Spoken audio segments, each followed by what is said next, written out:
ጾም የሚጾመው የዱር አውሬ ጉሬዛ በኢትዮጵያ የሚገኘው አስገራሚ ፍጥረትም ስምህን አንግቤ ስሄድ አገር ለሀገር አንዳንድ የተፈጥሮ ሚስጥር ናት።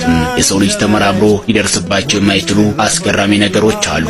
ሰው ተፈጥሮን እስካሁን 1% እንኳን አላወቀም ነው የሚባለው።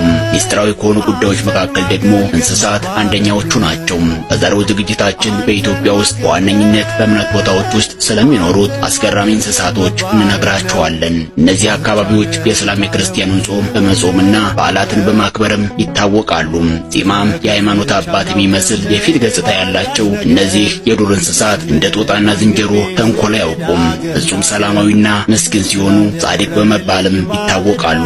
ስለ አስገራሚዎቹ የጉሬዛ እንስሳት ድንቅ ዝግጅት ይዘንላችሁ ቀርበናል። እስከ ፍጻሜው ድረስ አብራችሁን ቆዩም። በሀገራችን ዝምተኛው ጻድቅ ተንኮል የሚያውቅ ባህታዊና በመሰል ስሞች ይጠራል። ሲያዩትም የሃይማኖት ሰው የሚመስል እርጋታና ገጽታ አለው። ጉሬዛ ሰውን የማይተናኮል ደግ የሆነ ፍጡር ሲሆን የኢትዮጵያውያን አባቶች ባህታዊና በመልካም ሽማግሌነት ይመስሉታል። በገጠሩ የሀገራችን ክፍል ጥቅጥቅ ባሉ ደኖች በዋነኝነት ደግሞ በደን በተሸፈኑ ቤተክርስቲያናት፣ ገዳማትና አድባራት ይኖራል። ከዛፍ ዛፍ በመዝለል ቅጠልን እየተመገበ ይኖራል። የገበሬዎችን እህል እንደ ጦጣና ዝንጀሮ አያወድምም። ለዚህም ነው ከጦጣ የዋለ ጉሬዛ እህል ፈጅቶ